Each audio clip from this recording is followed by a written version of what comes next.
Diasco Foot, le miroir du football de la diaspora congolaise.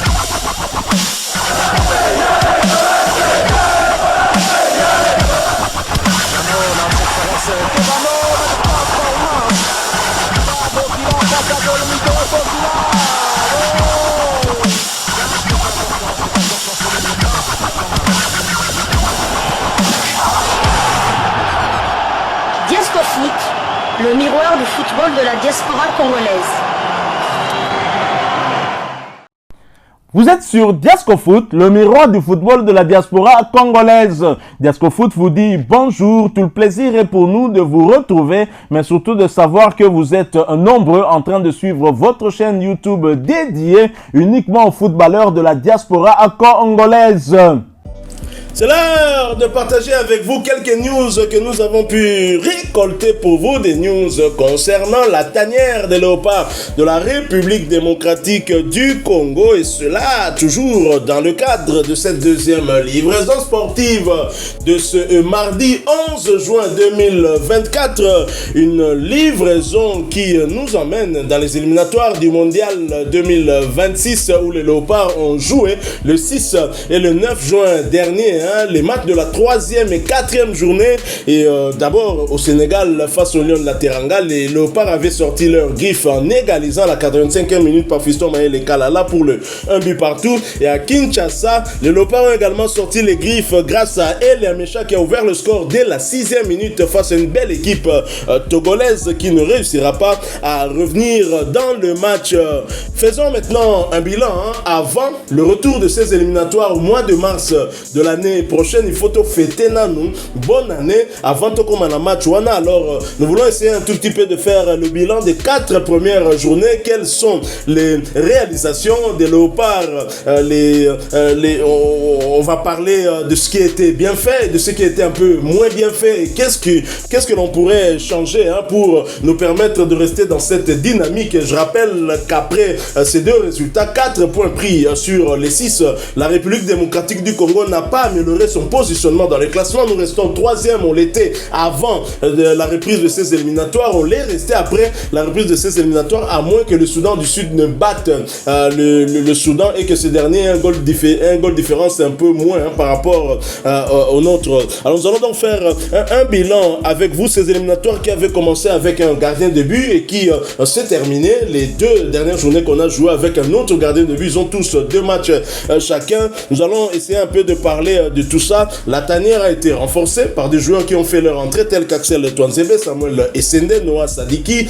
même si pour des raisons administratives il n'a pas pu aider ses coéquipiers. Alors bilan des 4 premières journées avec les léopards, très chers confrères.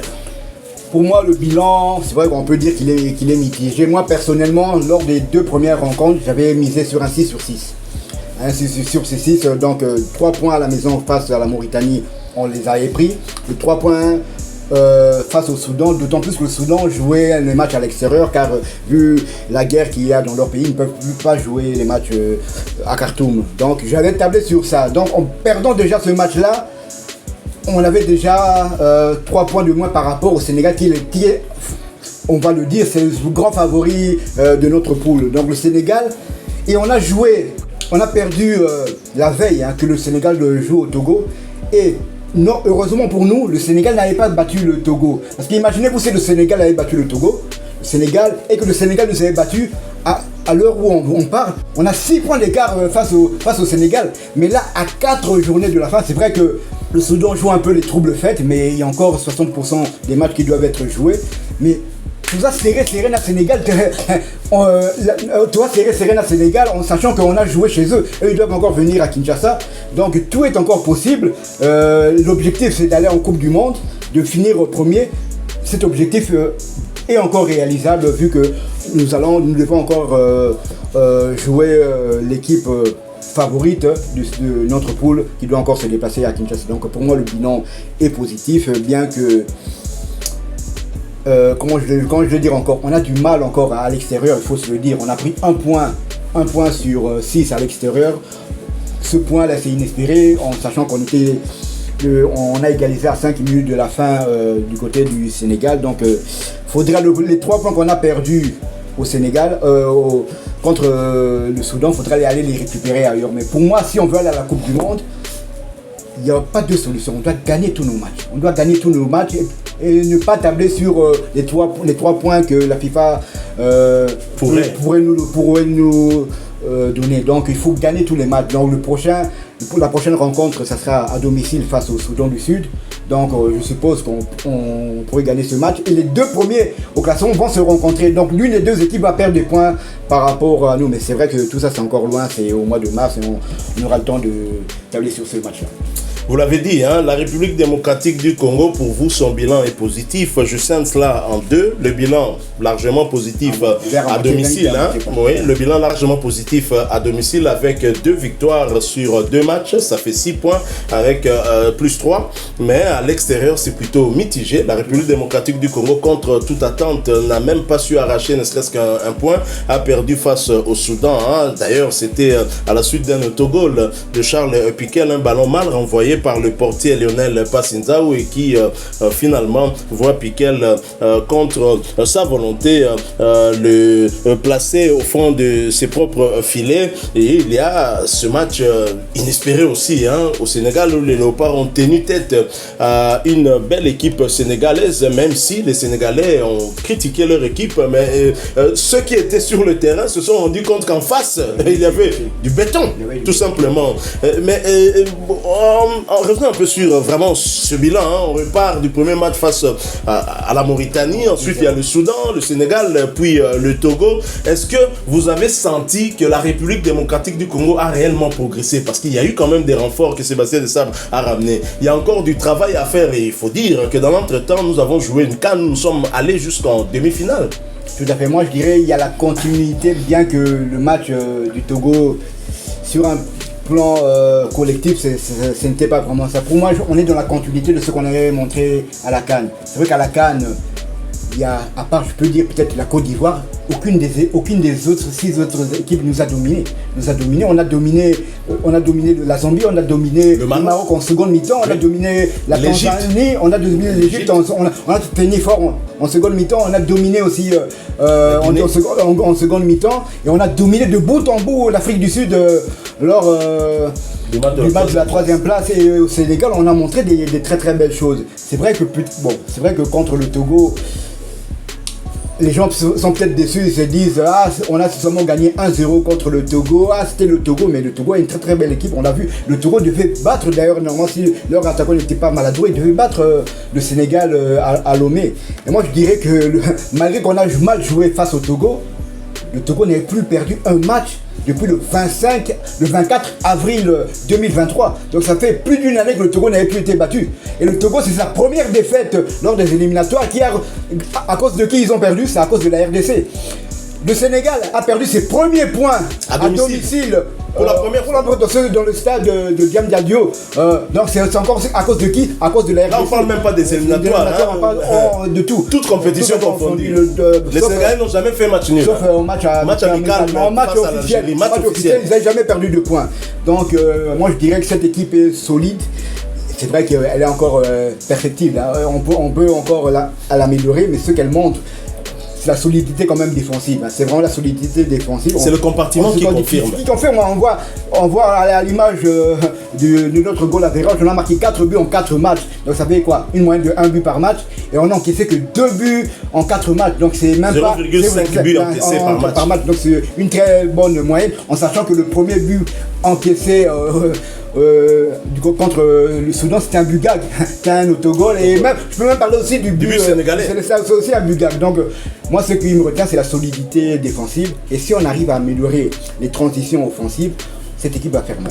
Et ce que j'ai aimé justement en parlant de la solidité défensive, c'est malgré les changements apportés par Desabre sur les 2 derniers matchs de ces éliminatoires, au Sénégal on a joué avec le latéral gauche habituel, Arthur Amaswakou. Du côté droit, il avait préféré, pour raison en tout cas d'impact physique, Axel Touanzebe à Gédéon Kaloulou, parce qu'on faisait face à des attaquants sénégalais qui étaient physiques, virevoltants, techniques, et il avait donc besoin d'un défenseur qui allait répondre aussi physiquement. Il l'a fait de la plus belle des manières. Et lors du match contre le Togo, les attaquants togolais sont aussi physiques. On vous a parlé de Kevin Denke ici, aux allures d'un lutteur, aux allures d'un boxeur, d'un judoka, mais qui a eu du mal à un moment d'ailleurs. On avait eu chaud pour Chancel Mbemba. Un coup sur... il a vraiment la masse. Et Sébastien Desabre a changé 50% de sa défense en plaçant 2 nouveaux latéraux, mais malgré cela, la RDC non seulement a tenu le coup, mais la RDC n'a pas encaissé de but du tout. Je crois que de ce côté-là, Sébastien Desabre, non, c'est plus un hasard, il est rassuré que maintenant du côté compartiment défense, tout est bon. Et je pense qu'au milieu de terrain aussi, nous n'avons qu'un seul problème peut-être au milieu de terrain, c'est notre animateur, Gaël Kakuta, le maître-homme des Léopards, qui s'il n'est pas à 100%, ça pose quand même problème. Mais pour les milieux défensifs, Moutoussamy, Charles Piquel, ou même quand on place Edo Kaimbe, ça répond. Même si hier, je ne sais pas, en tout cas le milieu n'a pas très bien fonctionné. Les Togolais avaient pris le dessus sur notre milieu de terrain, ce qui nous a mis très très en difficulté. 13 matchs officiels sous Sébastien Desabre et la RDC n'a jamais encaissé plus de 1 but. 13 matchs officiels, donc c'est plus un hasard. Dans ces 13 matchs-là, on a joué le Maroc, on a joué la Guinée. Top 5, la Guinée qui est partie battre l'Algérie en Algérie. On a joué l'Égypte, on a joué l'Afrique du Sud qui a éliminé le Maroc. On a joué la Côte d'Ivoire qui a gagné la CAN. On a joué le Sénégal et toutes ces équipes-là, toutes ces équipes qui sont dans les 10 premières au classement FIFA, n'ont pas su marquer plus de 1 but face à la RDC. C'est vrai qu'il y a eu parfois un brin de réussite, mais la chance, il faut savoir la saisir aussi. 13 matchs, il y a sous hasard. Donc, c'est plus un hasard. Je dis, c'est du compartiment. Donc, on a vraiment une défense solide. Si on arrive à améliorer la finition, ça va faire très mal. Le problème, c'est au niveau de la finition, parce que bon, je ne dirais pas qu'il faut peut-être changer des attaquants. On a les meilleurs attaquants possibles. Ouais. Shadrack Akolo, meilleur buteur, en Suisse, Yohan Wissa, qui a battu des records cette saison parmi les meilleurs buteurs en première ligue dans un club moyen qui est Brentford, un club qui joue le maintien plutôt que chercher le top du classement. Il y a Elia Meshak, encore une fois, champion avec la Suisse. Il a inscrit pas mal de buts avec plusieurs passes décisives. Il est dans le top 5-6 des meilleurs buteurs léopards de l'étranger. Samuel Essende, 4e ou 5e meilleur buteur du Portugal. La République de Simon Banda, 2e meilleur buteur et 3e meilleur buteur africain. Non, ce ne sont pas en tout cas des profils qui manquent, des joueurs qui manquent, mais il y a quelque chose qui nous manque en termes de finition, mais le bilan est largement positif. Vous le rappelez, combien de buts inscrits par les Léopards pour les 4 journées? 4. 4, une moyenne d'un but par match, c'est insuffisant dans un championnat où le goal différence peut compter. Je rappelle que les Sénégalais ont un goal différence de plus 5, ce qui fait une différence de 3. Par rapport à la RDC, on est vraiment en retard quand on sait que ça va peut-être se jouer lors de notre match contre le Sénégal ici. Dans l'optique où les Léopards doivent se mettre en tête aussi de gagner carrément tous les matchs restants. Si nous voulons aller au mondial, il faut gagner tous les matchs, quel que soit le terrain. On le sait, qu'au Togo, ce sera difficile. En Mauritanie, difficile. Au Soudan du Sud, difficile. Le Soudan du Sud, qui est une équipe à ne pas minimiser, c'est le style de jeu, c'est exactement comme le Soudan. On a eu du mal quand ils étaient bloc bas derrière. On attaquait, mais c'était des attaques stériles, un peu comme pour le Togo. On ne parvenait pas à trouver la faille. Et le Soudan du Sud n'a perdu que contre un seul pays, c'est le Sénégal. Encore que c'était lors de la première journée. Et donc, et après, ils se sont ressaisis, ils n'ont plus perdu. Certes, ils n'ont pas gagné non plus, mais ils n'ont plus perdu. Donc là, on doit faire très très attention. Et le Soudan du Sud va d'ailleurs jouer aujourd'hui face au Soudan. C'est un derby. Tout à fait. Moi, ce que j'aimerais dire, c'est qu'on n'oublie pas d'où on vient quand même. Parce que depuis 2019, disons que la dernière CAN avec Ibengue... Quand Ibengue était là, il faut bien préciser. Ça a commencé avec Ibengue. Donc, Ibengue, Cooper, bien qu'on a failli aller à la coupe, on était à 90 minutes de Ibengue Nsengi, Cooper et... comment Desabre arrive, là, on se dit, il va préparer... Objectif, c'est la CAN 2025 et aller à la Coupe du Monde parce qu'on se disait que la CAN c'était mort. Mais on a quand même réussi à aller à la CAN et de bien y figurer. Donc, c'est vrai que on voit où Desabre veut en venir, mais je pense pas qu'il a encore réalisé tout ce qu'il a envie de faire. Heureusement, je veux dire, le prochain match, c'est dans 9 mois. 9 mois, beaucoup de choses peuvent se faire.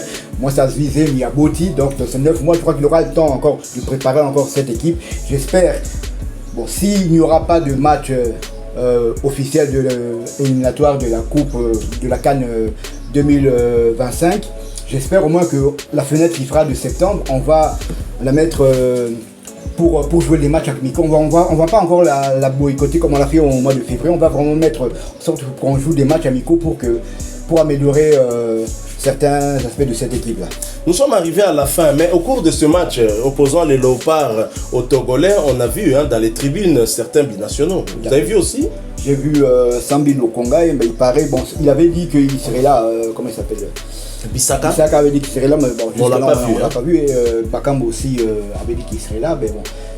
Ce que moi j'aime avec la nouvelle génération des binationaux, les anciens binationaux, lorsqu'ils arrivaient en RDC, c'était par exemple pour la première fois, ils venaient pour l'équipe nationale. Mais là maintenant on a des binationaux qui viennent en vacances. Ils s'imprégnaient déjà de l'ambiance. De réalité. On sait qu'il y a le joueur de Monza, la Warren, je ne sais pas comment c'est, Warren Bondo.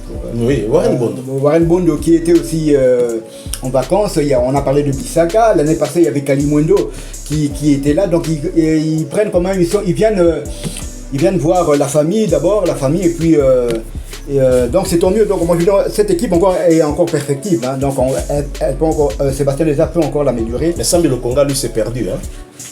Bon, il faut que je lise encore le règlement, mais il y a la règle avait changé. Je sais qu'il a joué un match. La FIFA dit qu'il faut jouer pas plus de 3 matchs avant pas 21 ans, je pense. Je pense que son seul match, il avait 21 ans. Maintenant, il faut voir maintenant s'il est toujours éligible. Il faut voir aussi est-ce qu'il veut réellement venir rejoindre la tanière.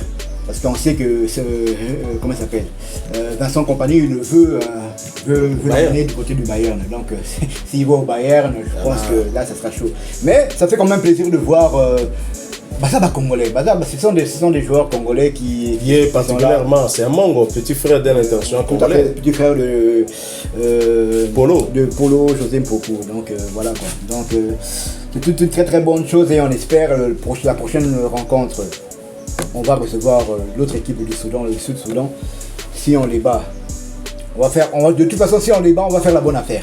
Parce que en même temps, le Sénégal va jouer contre le Soudan. Et donc, il y a une des deux équipes qui va perdre des points. Donc, forcément, on va se rapprocher d'une des deux équipes. Et après ça, aller gagner en Mauritanie. Là, vraiment, le Soudan est parti prendre les 3 points en Mauritanie. Le Sénégal a fait de même. Je ne vois pas pourquoi nous... Moi, j'aimerais que le Sénégal fasse des calculs, que le Sénégal sorte sa calculatrice. Parce qu'après que le Sénégal soit battu ici, que le Sénégal sorte sa calculatrice. Donc, pour que moi je passe, il faut qu'une équipe puisse coincer la RDC. J'aimerais que le Sénégalais sorte leur calculatrice. Soki, Kaka, FIFA et PCB sont gain de cause. Bah, ils vont commencer à flipper. Hein. Là, ils vont prendre ça au sérieux. Parce qu'ils auront 2 points de moins que nous. Et je me demande si la FIFA ne traînerait pas justement à cause du Sénégal. Ils auraient 2 points de moins que nous. Mais c'est quand même étonnant que ça prenne autant de temps, alors que pour quelqu'un comme Soué, du côté de la Guinée équatoriale, les décisions étaient prises très très rapidement. Voilà, nous sommes arrivés à la fin sur ce sujet, sur le bilan des 4 premières journées n'est pas clos. On pourra encore y revenir. Il y a tellement de choses à dire par rapport à ces Léopards qu'on ne pourra pas tout épuiser aujourd'hui. Et d'ailleurs, vous pouvez aussi enrichir justement ce débat en commentaire en nous proposant, comme vous savez bien le faire. Je salue d'ailleurs docteur Lamberto Paolo qui évidemment a eu à interagir une fois de plus avec nous, et c'est comme ça que nous vous aimons. En tout cas, soyez très très actifs, interagissez avec nous, apportez-nous aussi des informations, ça enrichit toujours nos sujets, c'est intéressant. Laissez-nous un maximum de j'aime si vous avez aimé ce sujet et partagez, bien sûr, je l'ai dit, avec nous en commentaire vos points de vue. N'oubliez pas de vous abonner sur cette chaîne Diasco Foot si vous êtes nouveau, activez la petite cloche de notification histoire de ne plus rien manquer des prochains sujets que nous allons vous proposer. Encore une fois, merci à vous, avec espoir de vous retrouver bientôt dans un autre sujet d'actualité. En attendant, portez-vous bien. Diasco Foot vous dit au revoir.